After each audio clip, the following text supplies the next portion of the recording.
Hello नमस्कार, welcome to the red hot podcast. आज हम बात करेंगे कि कैसे चाइना, जो एक बहुत स्ट्रॉन्ग पोजीशन में था, शी जिनपिंग जो पिछले साल तक, पिछली जो इनकी मीटिंग हुई थी पार्टी कांग्रेस, उस टाइम तक एक स्ट्रॉन्ग मैन की भूमिका में थे और एक शेर की तरह दहाड़ रहे थे। अब वो एक भीगी बिल्ली बनते नज़र आ रहे हैं। तो एक जो जीरो कोविड का जो इन्होंने फियास्को किया था, वो अब एक तरह से इनको काटने के लिए आ रहा है वापस। ये हम आपको आर्टिकल दिखाते हैं, ये देखिए। In China the tiger gives way to a rabbit, कि शी जिनपिंग को रैबिट बना दिया है जीरो कोविड ने। आगे पढ़ते हैं। China is getting ready to greet the year of the rabbit as the year of tiger ends on January 21। So ये जो चाइना का जो जोडिएक कैलेंडर होता है, इसमें एनिमल्स के अकॉर्डिंग ईयर डिसाइड होते हैं। जैसे इनमें ईयर ऑफ द टाइगर होता है, ईयर ऑफ द रैबिट होता है, ईयर ऑफ द ऑक्स होता है, और भी बकरी भेड़, इनके भी ईयर होते हैं चाइना में। तो ऐसा इन्होंने जोडिएक कैलेंडर बना रखा है अपना। सो ये जो ईयर आ रहा है, ये रैबिट का ईयर आ रहा है अभी।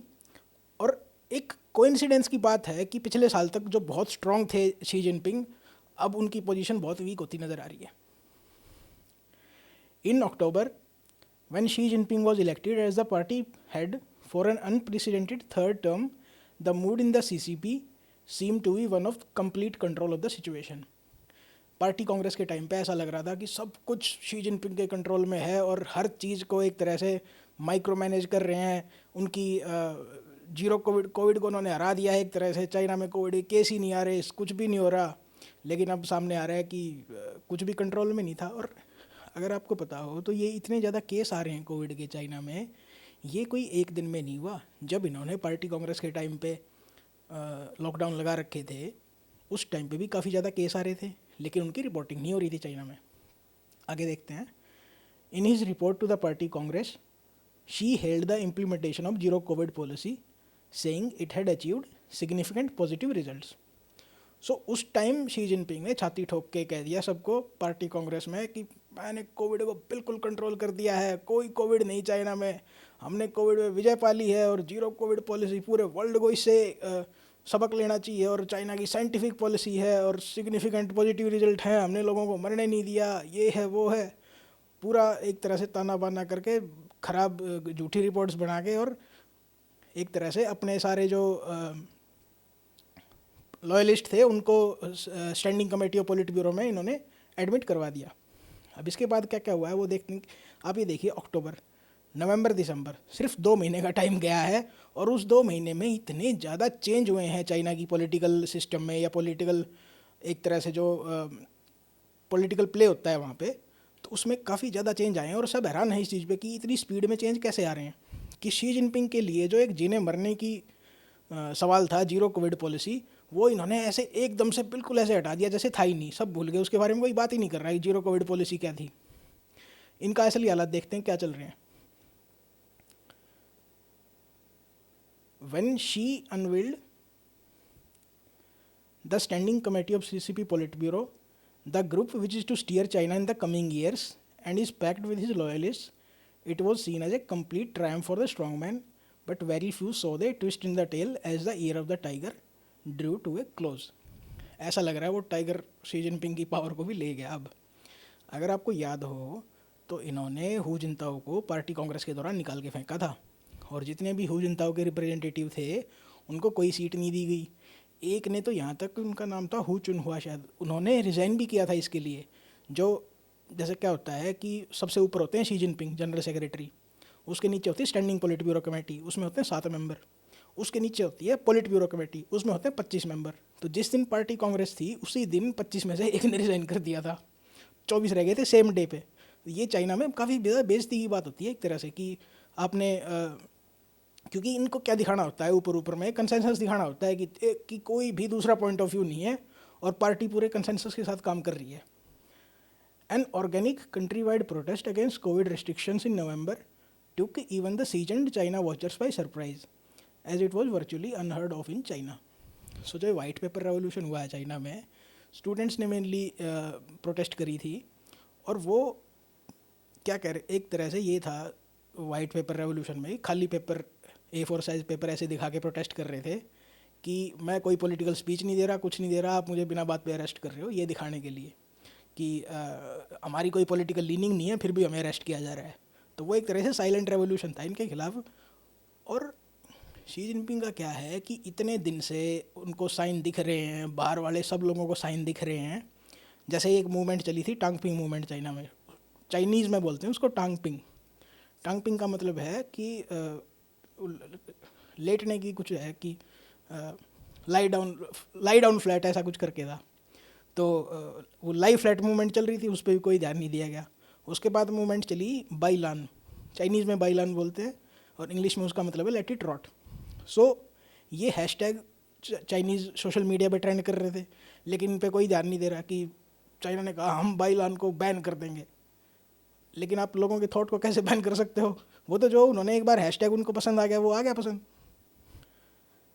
The spread of the Omicron variant of the COVID virus saw China's lockdown mechanism failing to arrest the number of infections, and soon it all became chaotic as Beijing suddenly pulled the plug on its zero COVID policy, which was till then seen as Xi's signature policy. अब Xi Jinping ने क्या करा था कि इस zero Covid पे अपना एक तरह से पॉलिटिकल करियर डिपेंडेंट बना दिया शी जिनपिंग ने। और इसके लिए इनको फेस लूज़ कर रहे हैं एक तरह से। चाइना में जो फेस होता है वो सबसे ज़्यादा इंपॉर्टेंट चीज़ होती है कि आपको कभी भी गलत नहीं होना। ये चाइनीज़ कल्चर का कंसेप्ट है कि party can never be wrong, चाहे उसके लिए कितने लोग मर जाएं। तो जो ओमिक्रॉन वेरिएंट है वो लॉकडाउन वगैरह से तो बचता नहीं है, क्योंकि ये काफ़ी तेज़ी से फैलता है और इसको आप ऐसे मैकेनिकल लॉकडाउन लगा के बचा नहीं सकते। और ये चाइनीज़ इसमें कल्चर में ये पहले से रहा है। मैं एक इंसिडेंट बताता हूँ आपको इनका। एक ट्रेजेडी हुई थी चाइना में जिसमें एक डैम टूट गया था, और उस टाइम पे जो मेन लीडर थे वो थे डंग शाओपिंग। सो जो डैम के जो आर्किटेक्ट थे और जो भी वहाँ के ये थे पॉलिटिकल ऑफिसर थे, तो उसके ऊपर टाउन प्लानिंग वाले थे, उसके ऊपर स्टेट वाले थे, उसके ऊपर सेंटर में डंग शाओपिंग थे। तो किसी के पास भी ये पावर नहीं थी कि डैम का वाटर खोल दिया जाए ताकि वाटर को रिलीज किया जा सके। तो रात को फ़ोन किया गया था डंग शाओपिंग को। उनकी बेटी ने फ़ोन उठाया था और उनकी बेटी ने ये कह के फ़ोन रख दिया कि डंग शाओपिंग सो गए हैं और वो बात नहीं करेंगे किसी से भी, चाहे कितनी भी इमरजेंसी हो वो बात नहीं करेंगे। लेकिन ओरिजिनली क्या था कि वो अपने फ्रेंड्स के साथ एक गेम होता है महजोंग गेम खेल रहे थे वो उनके साथ। तो उनकी जो भी बेटी थी पॉलिटिकल कंपल्शन के साथ की वजह से उन्होंने इसलिए नहीं बताया कि रात को डंग शाओपिंग गेम खेल रहे थे। तो इसकी वजह से जो डैम था वो टूट गया और बहुत सारे लोगों की डेथ हुई थी उसमें। आप इंटरनेट पे आई थिंक, मुझे एग्जैक्ट याद नहीं है कितने लोग मरे थे, लेकिन एक सब्सटेंशियल नंबर था। उतनी बड़ी ट्रेजेडी पूरे वर्ल्ड में हुई नहीं है अब तक। आगे देखते हैं। Overnight official statements changed and the infections have characterized as a mild illness and testing centers that had been in place in almost every city were dismantled. तो 3 साल तक जो यूफोरिया लोगों में फैलाया, पैरानोइया फैलाया लोगों में कि कोविड खा जाएगा तो मैं, ऐसी बीमारी पूरे 400-500 साल तक नहीं आई है और सिर्फ चाइना का ही सिस्टम है जो तुम्हें बचा सकता है, पूरे वर्ल्ड में तो पता नहीं कितने लोग मर गए, और यूएस में तो ऐसे बाढ़ आ गई थी लोगों के मरने की, इंडिया में पता नहीं कितने लोग मर रहे हैं, पूरा दिन रात जलते रहते थे लोग। तो अब ये पैरानोया फैला दिया और लोग अब इतना ज़्यादा डर रहे हैं कि वो एक तरह से हैफ-हैज़र डिसीजन ले रहे हैं। मेडिसिन को, जो जिस मेडिसिन की ज़रूरत भी नहीं है ना, वो भी स्टॉक कर रहे हैं। तो नॉर्मल लोगों को मेडिसिन नहीं मिल पा रही। मेडिसिन की इतनी तगड़ी शॉर्टेज हो रखी है चाइना में कि कोई भी दवाई अवेलेबल नहीं है। अगर इस पे जीरो कोविड पे करंट सिचुएशन होगी चाइना की, तो इस पर हम एक और वीडियो बनाएंगे और उसमें बात करेंगे। ये वीडियो हम पॉलिटिकल क्लाइमेट पे ही रखेंगे mainly. Armies of people in hazmat suits vanished overnight. It took almost 3 weeks before Xi himself commented on the new changed policy, even as the authorities at the local level grappled with the new situation. The country has entered a new phase of COVID response, he told the nation on January 18. अब ये I think दिसंबर 8 को हटाया गया था zero Covid वाला। उसके बाद गुजर गए हैं 40 दिन। 40 दिन तक कोई लीडरशिप की तरफ से कोई कमेंट नहीं आया, कोई गाइडेंस नहीं किसी भी तरह की। तो बिल्कुल भगवान भरोसे सब कुछ चल रहा था। जो भी लोकल ऑफिशियल से अपने अकॉर्डिंग डिसीजन ले रहे थे, उन्होंने कहा जीरो कोविड ख़त्म, तो कोविड की टेस्टिंग भी ख़त्म, सब कुछ ख़त्म। अब कोई कोविड नहीं है, कोई वायरस नहीं है, वायरस की बात ही मत करो। अब कहाँ गया वायरस, वायरस ख़त्म। शी जिनपिंग कह रहे नो वायरस इज़ देयर। तो एक रडरलेस लीडरशिप हो गई थी। और इसकी वजह से अगर आप देखेंगे तो इन्होंने काफ़ी ऑफिशियल्स को चेंज किया था। अभी करंटली चाइना में क्या होता है कि जो पार्टी कांग्रेस थी वो तो थी अक्टूबर में, लेकिन अब तक पुरानी एडमिनिस्ट्रेशन ही सर्व कर रही है। जो नई एडमिनिस्ट्रेशन है, जो शी जिनपिंग के लोग हैं, जो इन्होंने बाद में इलेक्ट करे हैं, वो मार्च से टेक ओवर करेंगे। तो जो टेक ओवर होना है वो मार्च में होना है। तो हो सकता है कि जो करंट एडमिनिस्ट्रेशन हो वो लाइफ लेट मोमेंट में चल रही हो और उन्होंने कहा कि मरने दो हमें, हमारा क्या जा रहा है। ये मैं करंट सिचुएशन दिखाता हूँ आपको चाइना में कि शी जिनपिंग ने एग्जैक्टली कहा क्या है। शी जिनपिंग हैज़ सेड, ये आज की न्यूज़ है आई थिंक, जनवरी 19, हाँ जनवरी 19 की ही न्यूज़ है। Xi Jinping has said he is concerned about the virus situation in the Chinese countryside. State media reported as millions of people head to the rural hometowns ahead of the upcoming lunar year new year celebrations. तो ये जो time होता है ना, ये current जनवरी का time period होता है। इस टाइम में चाइना में सब कुछ बंद रहता है। अगर जो हमारे सुनने वाले कुछ ट्रेडर्स होंगे तो उनको पता रहेगा कि इस टाइम चाइना में कोई भी काम नहीं होता, सारी फैक्ट्री शट डाउन हो जाती हैं, कोई ऑर्डर नहीं लेते, और सब जो भी वर्कर होते हैं वो 10-15 दिन की छुट्टी होती है उनकी, और वो अपने पैटर्नल विलेज में अपने पेरेंट्स से मिलने जाते हैं। तो ये चाइना का एक तरह से नेशनल हॉलीडे सीजन होता है, और इस टाइम वहाँ पे सर्दी भी काफ़ी ज़्यादा होती है। तो इसको बहुत एक बड़ी वे में सेलिब्रेट किया जाता है चाइना में। और इस टाइम पे सारी चीज़ों की सेल बढ़ जाती है, और जो माइग्रेशन होता है ना पूरे कंट्री में वर्कर्स का, वो बहुत ज़्यादा बढ़ जाता है, और ट्रांसपोर्ट सेक्टर पे इस टाइम पे बहुत ज़्यादा प्रेशर आ जाता है। सो शी जिनपिंग क्या कह रहे हैं कि जो सिटी में लोग हैं, बीजिंग में, शंघाई में, ग्वांगजो में, और जंगजो में, और चोंगचिंग में, तो ये सब लोग जब वापस जाएंगे अपने विलेजेस में तो they will take the virus with them, और ये वायरस अपने पेरेंट्स के पास लेके जाएंगे। और चाइना में जो ओल्डर पीपल हैं वो वैक्सीनेटेड नहीं हैं। ऊपर से उन्होंने माल न्यूट्रिशन के टाइम पे अपना बचपन गुजारा है। जैसे आपको याद हो कल्चरल रेवोल्यूशन, ये कल्चरल रेवोल्यूशन चाइल्ड हैं। जो शी जिनपिंग वाली जनरेशन है, ये कल्चरल रेवोल्यूशन के टाइम पे पैदा हुए थे। ये ना तो कभी स्कूल में गए हैं और ना ही इनको कभी खाना मिला है। आगे देखते हैं। The Chinese leader also defended his zero Covid policy lifted last month after crippling the economy and sparking nationwide protest, saying it had been the right choice. अब ये एक तरह से जो होता है ना पुसी मूव, वो कर दिया शी जिनपिंग ने कि कि अपनी जो पॉलिसी जो बिल्कुल एक तरह से अलग से ही फेल हो गई है, उसको डिफेंड कर रहे हैं कि नहीं नहीं उस टाइम पे राइट चॉइस थी। एक पूरी जो चाइना की इकोनॉमी थी उसको शहीद कर दिया मैंने, लेकिन ये राइट चॉइस थी। In a series of calls Wednesday ahead of the holiday, the Chinese leader told local officials he worried about the situation of country's rural hinterland. तो ये बार बार आप देख रहे हैं कि बार बार रूरल उसकी बात कर रहा है शी जिनपिंग। तो शी जिनपिंग को रूरल कंट्री साइड की इतनी ज़्यादा फिक्र क्यों हो रही है? आपने इस चीज़ पे अगर गौर फरमाया हो, इसके लिए एक छोटा सेगवे करते हैं कि मैं बताता हूँ आपको कि जब से कम्युनिस्ट पार्टी आई है ना, या जब से 1989 में तियाननमेन स्क्वायर मैसेकर हुआ था, उसके बाद चाइनीज़ कम्युनिस्ट पार्टी ने काफ़ी सबक लिए हैं। उसमें से सबसे बड़ा सबक है कि इन्होंने जो शहर की पॉपुलेशन है उनके अलग से राशन कार्ड बना रखे हैं। तो ये चाइना में उसको हुको सिस्टम बोलते हैं। अब इसमें हुको सिस्टम में क्या होता है कि अगर कोई बाहर का है, रूरल एरिया का है, तो वो ना तो इसमें शहर में कुछ खरीद सकता है, उसके बच्चे जो हैं वो शहर के स्कूल्स में नहीं पढ़ सकते, और उसको रेंट पे ही रहना पड़ता है काम करने के लिए। तो इन्होंने एक आर्टिफिशियल सिस्टम इस तरीके से क्रिएट कर रखा है कि जो बड़े शहर हैं बीजिंग शंघाई जैसे, तो वहाँ पे जो शहर की पॉपुलेशन है वो वही पॉपुलेशन रहे जो ऑलरेडी वहाँ पे रह रही है। तो जो एक तरह से जो फ्रीडम ऑफ मूवमेंट होती है ना, जो हमारा कॉन्स्टिट्यूशनल राइट है इंडिया में, वो नहीं है चाइना में। टेम्परेरीली आप जा सकते हो कहीं पे भी, लेकिन आप प्रॉपर्टी ओन नहीं कर सकते वहाँ पे, और वहाँ पे आप एक तरह से परमानेंट रेजिडेंट नहीं बन पाओगे, आपको वहाँ का डोमिसाइल नहीं मिल पाएगा बीजिंग का या शंघाई का। इसका मेन रीज़न क्या है कि जो चाइना में आज तक काफ़ी इनकी पुरानी हिस्ट्री है चाइना की। तो चाइना में जो भी प्रोटेस्ट हुई है ना आज तक, या रेवोल्यूशन हुए हैं जो भी, वो सारे के सारे पेजेंट रेवोल्यूशन हुए हैं। कि पेजेंट जब भूखे मरते थे तो वो रेवोल्यूशन करते थे सरकार के खिलाफ। तियाननमेन स्क्वायर के टाइम पे क्या हुआ था, मैसेकर के टाइम पे, कि जो शहर के लोग थे, आई थिंक ये जो रेवोल्यूशन मेरे ख्याल से स्टूडेंट जो थे उस टाइम पे तियाननमेन स्क्वायर में, वो आई थिंक 40-50 दिन तक बैठे रहे थे वहाँ पे तियाननमेन स्क्वायर के अंदर। तो उनको जो लोकल पॉपुलेशन थी शहर की, उसका सपोर्ट था। वही उनको सैनिटेशन प्रोवाइड करते थे, वही उनको खाना प्रोवाइड करते थे, और उन्होंने ही एक तरह से लोकल सपोर्ट दे रखा था उनको। अब ये जो लोकल पॉपुलेशन है ना, बीजिंग या शंघाई की, ये अब साथ हैं चाइनीज़ कम्युनिस्ट पार्टी के।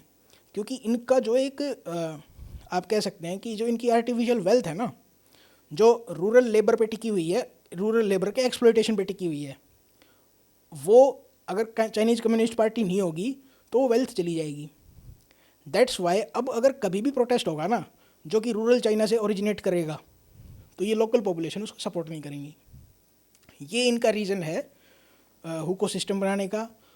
और जो शी जिनपिंग जो डर रहे हैं रूरल इंटरलैंड में लोगों के मरने से, उसका रीज़न यही है कि जो रूरल चाइना है अत्यधिक गरीब है, अत्यधिक गरीब है, और वहाँ के लोगों के पास कोई प्रॉपर्टी तो है नहीं, तो उनका रेवोल्यूशन करने में क्या जा रहा है। जो जिसके पास कुछ है नहीं वो तो उसके पास खोने के लिए है क्या।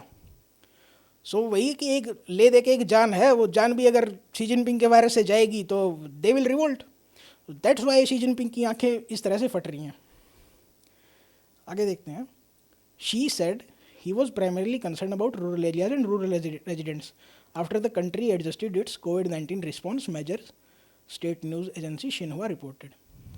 रूरल से इंटरलैंड से क्यों डर रहा है, क्योंकि कम्युनिस्ट पार्टियाँ खत्म वही करेंगे। कम्युनिस्ट पार्टी का जो स्वाहा होगा वो इसी से होगा। जो सोवियत यूनियन का ब्रेकअप हुआ था उसके जो एक टक्कर का इवेंट हो सकता है वो रूरल चाइना से ही निकल के आएगा। जो शहर के लोग हैं they will never do it, कि उनकी पावर डिपेंडेंट है कम्युनिस्ट पार्टी पे।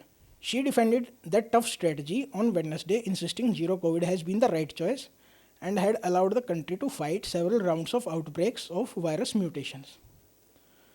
अब ये कह रहा है कि राइट चॉइस थी और इसने कंट्री को टाइम दिया, और तुमने उस टाइम का यूज़ कैसे किया।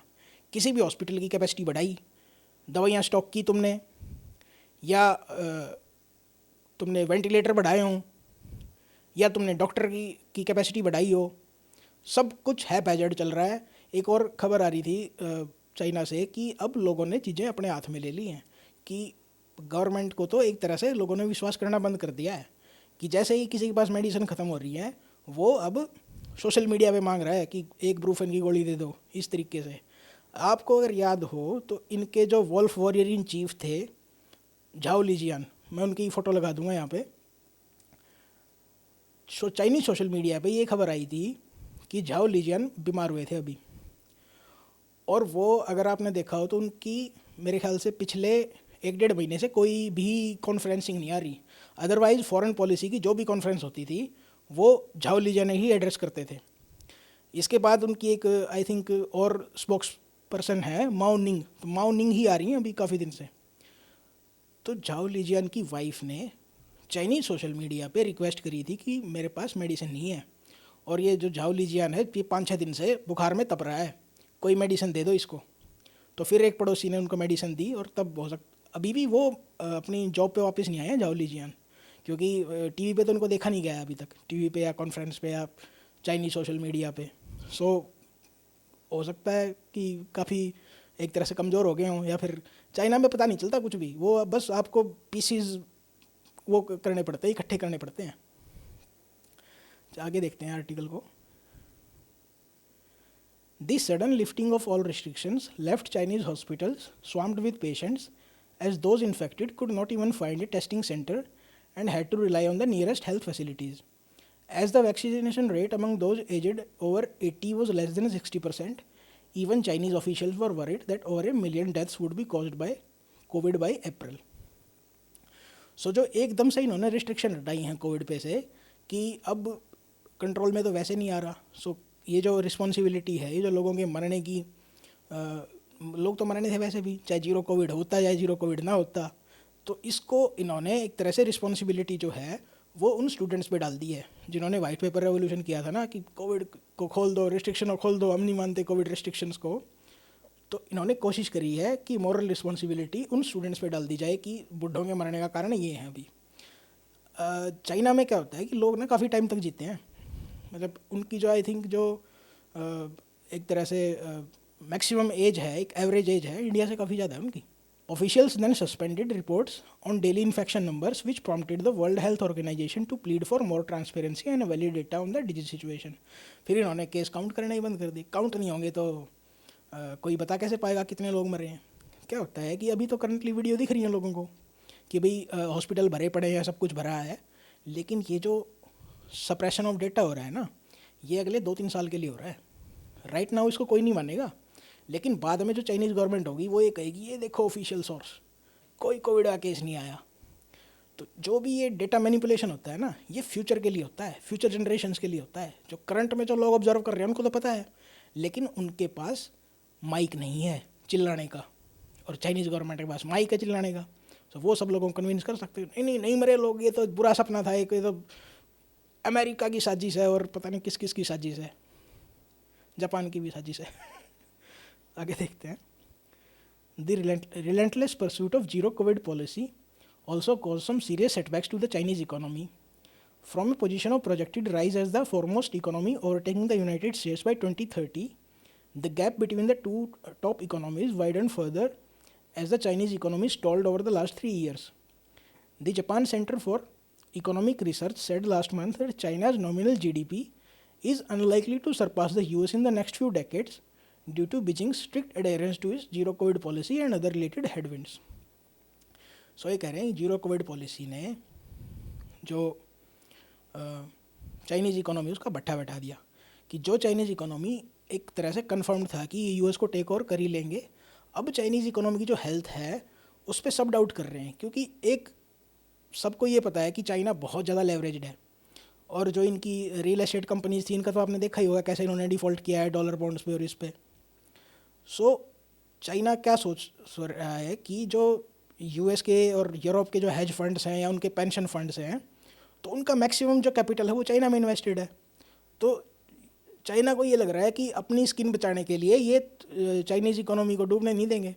सेम सपना पाकिस्तान के पास था, लेकिन पाकिस्तान डूब रहा है ना, तो इनको लगता था कि नहीं नहीं तुम कैपिटलिज्म के उससे इनको अमेरिकन्स को और यूरोपियंस को ब्लैकमेल कर सकते हो। इसको ये नहीं पता इनके लिए रेसिज्म ज़्यादा ज़रूरी है।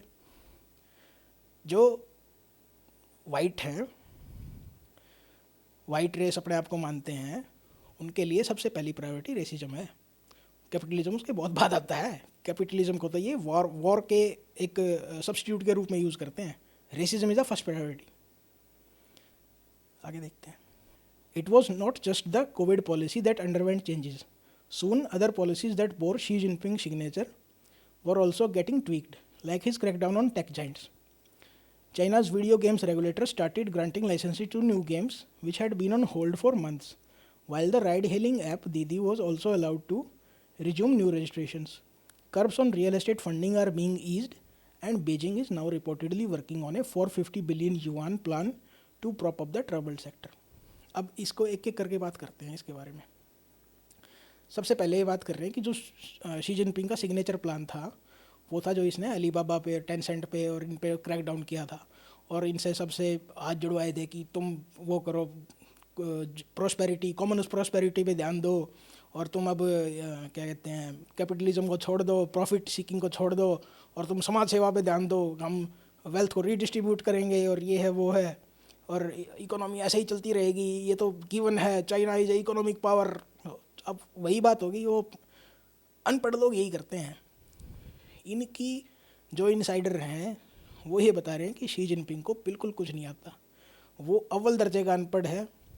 अगर इनका बचपना देखेंगे तो इनको काफ़ी टाइम के लिए एक फार्म पे भेजा गया था काम करने के लिए, तो कॉलेज वॉलेज तो किया नहीं इसने, स्कूल का भी जो स्टार्टिंग वाला पार्ट है वही किया है। और शी जिनपिंग कोई ऐसा ब्राइट इंडिविजुअल भी नहीं है कि उसमें बहुत ज़्यादा दिमाग हो। वैसे भी जब शी जिनपिंग को प्रेसिडेंट बनाया गया था तो ये कॉम्प्रोमाइज़ कैंडिडेट था जियांग जमीन और हु जिनताओ में। और जो ओरिजिनली जिसको प्रेसिडेंट बनना था वो जो करंट प्रीमियर हैं, जो अब जा रहे हैं, आउटगोइंग प्रीमियर हैं, प्रीमियर यानी वहाँ का प्राइम मिनिस्टर ली कचांग को प्रेसिडेंट बनना था एक तरह से, जिसका एक तरह से पहले से जिसको ग्रूम किया जा रहा था प्रेसिडेंट बनने के लिए। शी जिनपिंग तो आउट ऑफ द ब्लू आए हैं। इनका मैं एक एग्जांपल बताता हूँ। एक ये बुक है, डेशमंड शोम ने लिख रखी है, रेड रूलेट।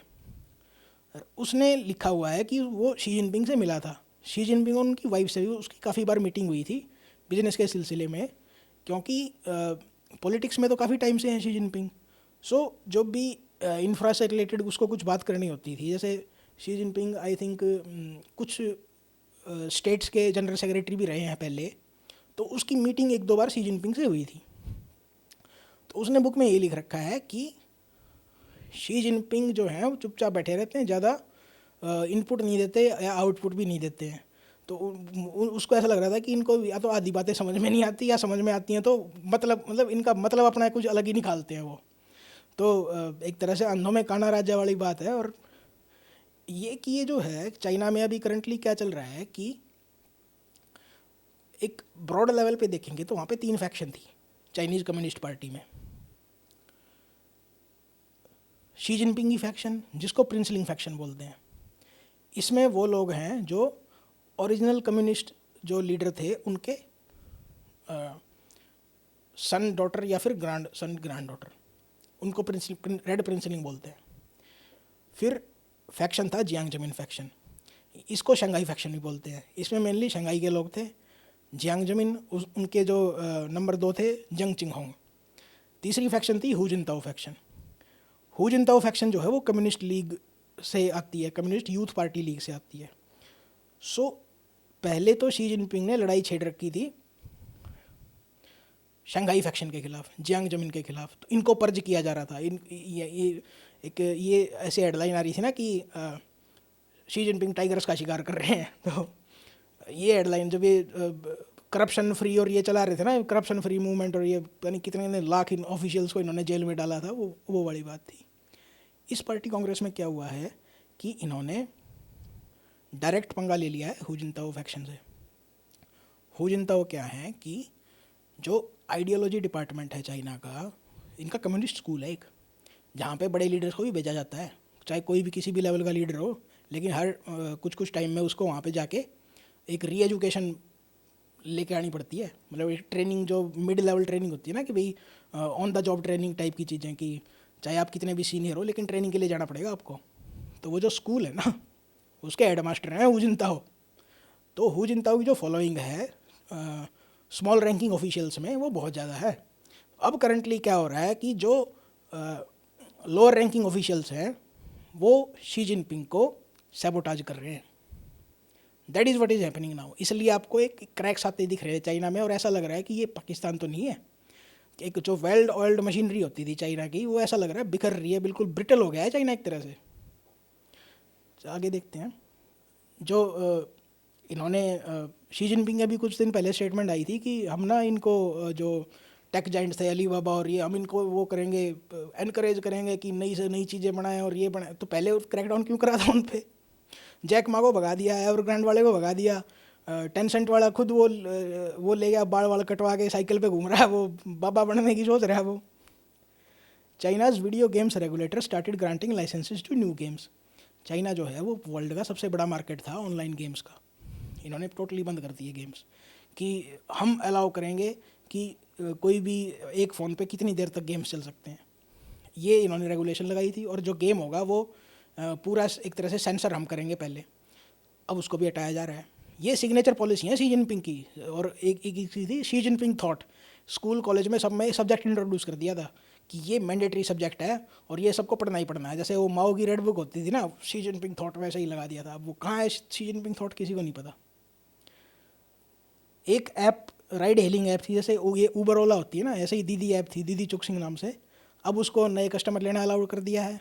पहले उसको प्ले स्टोर से हटाया गया था, चाइनीज़ प्ले स्टोर से, और उसके बाद उसके एक्टिविटीज़ पे ही बैन लगा दिया गया था। क्यों लगाया गया था? क्योंकि उसमें शंघाई फैक्शन का पैसा इन्वॉल्व था और यूएस का पैसा इन्वॉल्व था दीदी में, दैट्स वाई।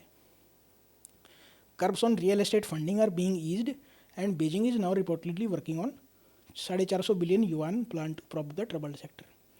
ये जो रियल एस्टेट सेक्टर है ना चाइना का, ये इनके लिए एक तरह से आप कह सकते हैं कैंसर है इनके तरह से, और इन्होंने उस कैंसर के बबल को पॉप कर दिया है और उसमें से हर दिन वो बढ़ता जा रहा है। जो भी उसका वो रिस रहा है ना, जो ये होता है पास होती है उसकी, वो दिन प्रतिदिन बढ़ती जा रही है। अब ये कह रहे हैं कि 450 बिलियन डॉलर का, डॉलर नहीं सॉरी युआन का पैच वर्क लगाया जाएगा उस पर, वो काम नहीं करेगा।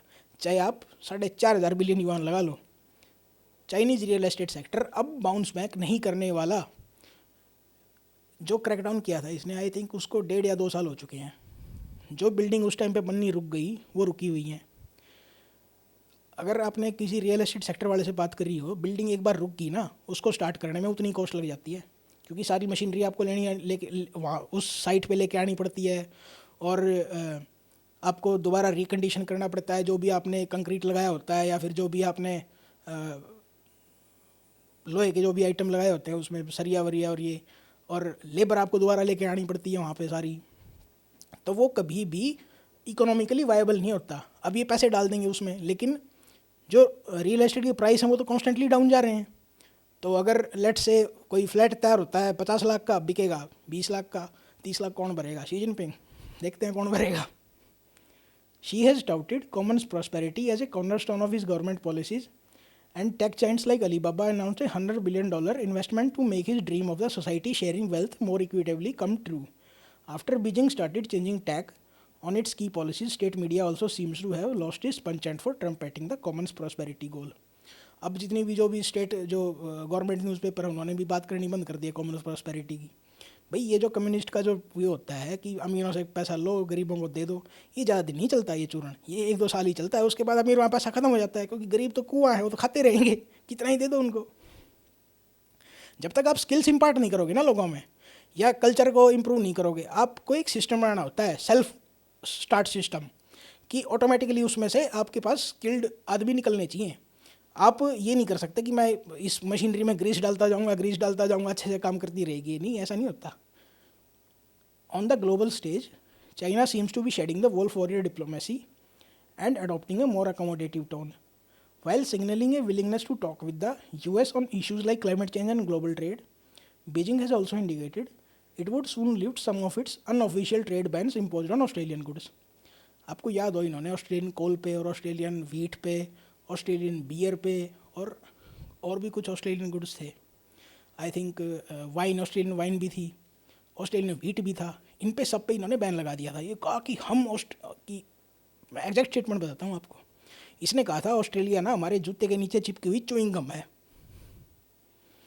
और अब उनका ही कोयला खाएंगे, उनका ही वीट खाएंगे, उनका ही सोयाबीन खाएंगे, तो थूक के चाटने वाली बात होगी। अब क्या इज्जत रहेगी इनकी?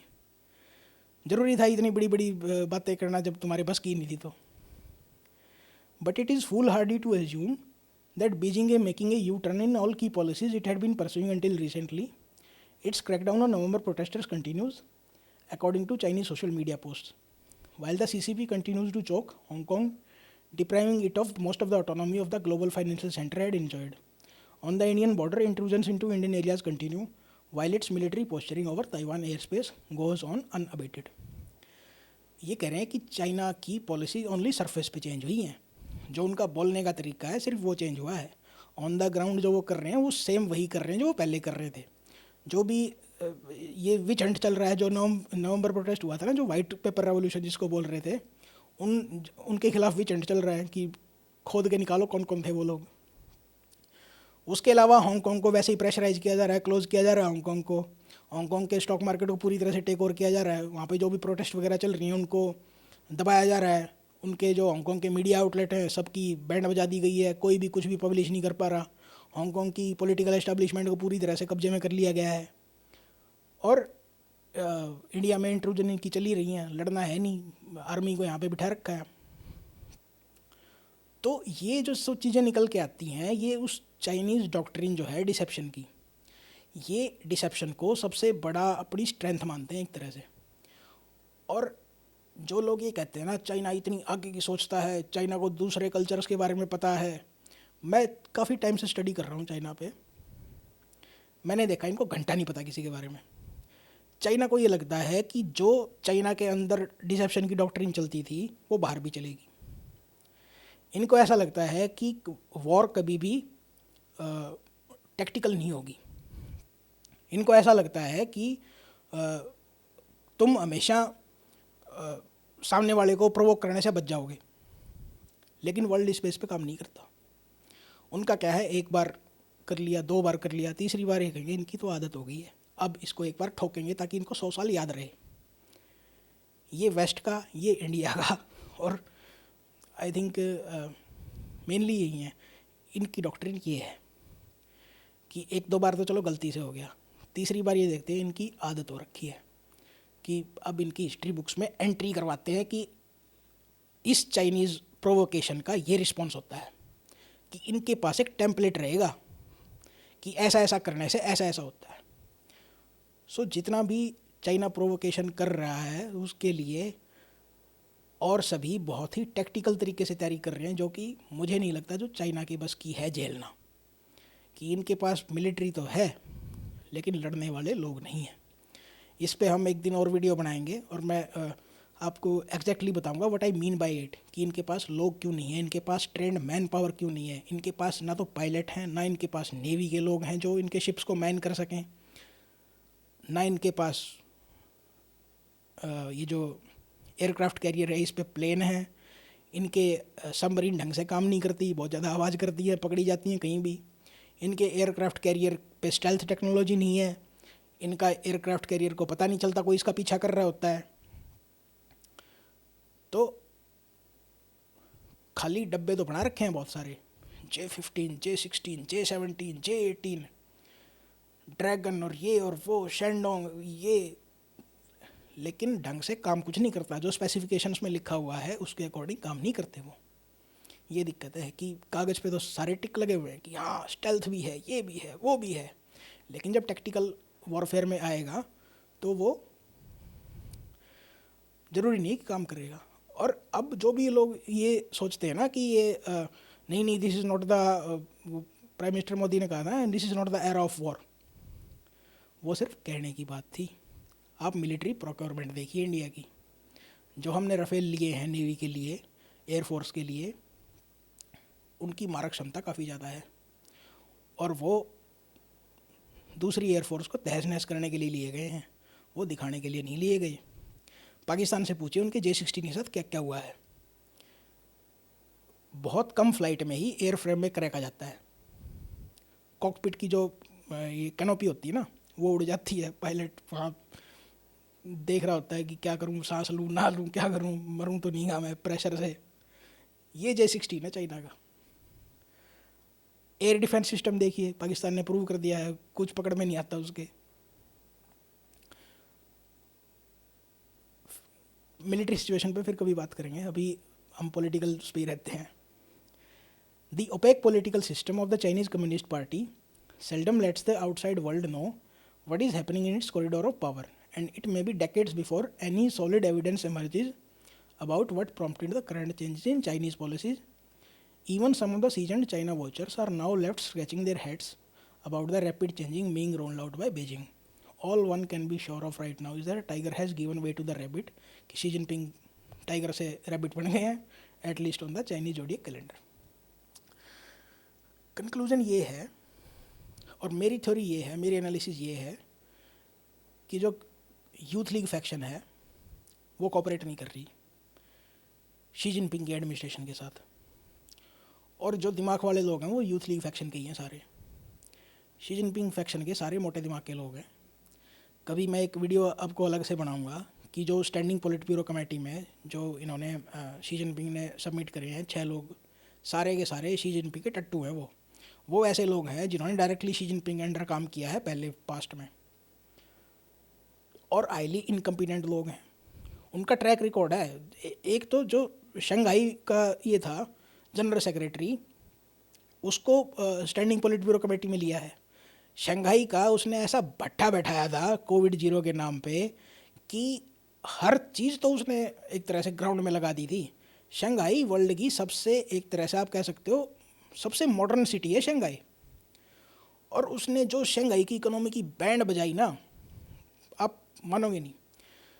और उसको प्रमोट किया शी जिनपिंग ने कि नहीं नहीं इसको टॉप पोजीशन दो, कि अब तो क्या ही करेगा वो। जैसे जब इनकम्पिटेंट लीडरशिप होती है ना, तो जो लोअर ऑफिशियल्स होते हैं वो या तो एक्शन नहीं लेते, या वो ऑफस्केट करते हैं कि हाँ हाँ कहता रहेगा, देख लेंगे, क्या हमारे बस की नहीं है, हम नहीं कर रहे, क्योंकि वो पकड़ नहीं सकता उनको। आपको काम करवाने के लिए पहले आपको काम खुद आना चाहिए, तब आप काम निकलवा सकते हो किसी से। तो ये जीरो कोविड हटाने के बाद कोई गाइडलाइन तो इशू करी नहीं किसी ने, तो सबने कहा कि लेट इट रॉट, चलने दो, हमारा क्या चाइना है। एक चाइना के बारे में एक सेइंग होती है कि चाइना में हमेशा इंटरनल फाइटिंग इतनी रही है।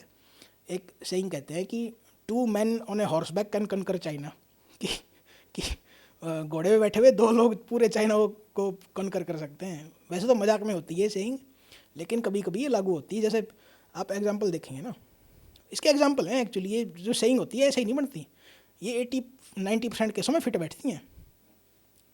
जब जापान ने चाइना पे अटैक किया था 1940s में, तो 2 फोर्सेस थी चाइना में, कम्युनिस्ट माओ वाले, और ये ताइवान में जो सरकार है, क्या नाम है इसका, Kuomintang government, Chiang Kai Shek की गवर्नमेंट थी। तो मेनली जो कंट्रोल था वो चियांग काई शेक के पास था। चियांग काई शेक को सपोर्ट कौन कर रहा था? यूएसए। कम्युनिस्ट को सपोर्ट किसका था? रशिया का। लेकिन दोनों एक तरह से दोनों का सपोर्ट कर रहे थे कि यूएस वाले भी कभी कभी कम्युनिस्ट से मिलने चले जाते थे, और चियांग काई शेक को रशिया का भी थोड़ा थोड़ा सपोर्ट था, मतलब सोवियत यूनियन का। उस टाइम पे गेम क्या हुआ कि जापान अटैक कर रहा है, नानजिंग मैसेकर भी किया जापान ने इनकी पूरे देश की बैंड भी बजाई, लेकिन चियांग काई शेक और कम्युनिस्ट ये आपस में लड़ रहे हैं। जापान वाले बिल्कुल एक तरह से अनइंटरप्टेड पूरे चाइना को कंट्रोल लेते जा रहे हैं। वहाँ वो ऊपर से मंचूरिया से निकलते हुए वियतनाम के थ्रू और इंडोनेशिया तक जाने की उनकी प्लान थी, सिंगापुर तक पहुँच गए थे। कोई ये नहीं चाइना का कि ये जापानीज़ बाहर से आ रखे हैं, इनको देख लो पहले ना, वो आपस में लड़ रहे हैं। आप ये चाइना है। तो सेइंग जो होती हैं, जो ये होती हैं, कहीं ना कहीं से हिस्ट्री से इनकी निकल के आती हैं, ऐसे जो वर्ड्स होते हैं। तो आज के लिए इतना ही, मिलते हैं अगले वीडियो में, तब तक के लिए नमस्कार, जय हिंद।